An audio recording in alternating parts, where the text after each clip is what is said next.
All new at 6, we have new information tonight on a temporary restraining order against a proposed Edinburg City ordinance put forth by Mayor Richard Garcia. CBS 4's Joel Flores explains why the injunction has been denied. We gotta stop Richard Garcia, Mayor. We gotta stop. He wants to put a city ordinance and every city council meeting. As protesters gathered outside the Hidalgo County Courthouse Thursday morning in opposition of Edinburg Mayor Richard Garcia's proposed city ordinance on how city council meetings are held. That's freedom of speech. We're in America. We're in a beautiful city of Edinburg. That should not be happening. Nearly 50 others filled the courtroom as State District Judge Noé Gonzalez denied a temporary injunction which was filed 2 weeks ago against the proposed ordinance. Whether or not these rules are the best rules for the city is not for me to make a call on yet.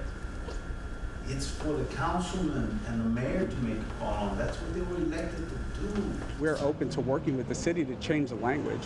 We offered that extension when we first filed the emergency temporary restraining order. Instead of the court making a decision, the issue goes back to the city. Council members will now vote on the fate of this ordinance, which, if approved, would make it mandatory for citizens and council members to get prior approval before speaking out during a city council meeting. I wasn't totally disappointed in the outcome. I liked the way the judge conveyed that there were some things that needed to be retweaked, and I felt like this is trying to censor our speech and asking the tough questions, because it's hard to do these things. I don't think he gave the plaintiff a fair chance to present his case and show that the ordinance does cause irreparable harm, because he didn't let the plaintiff call either of their witnesses. But despite the opposition, Mayor Garcia feels this decorum is needed. There wasn't any need for it, and there was a need for decorum. You know, it had been getting further and further out of control, so that's a perfect reason to waive 3 readings. I mean, it's not a complicated situation, merely that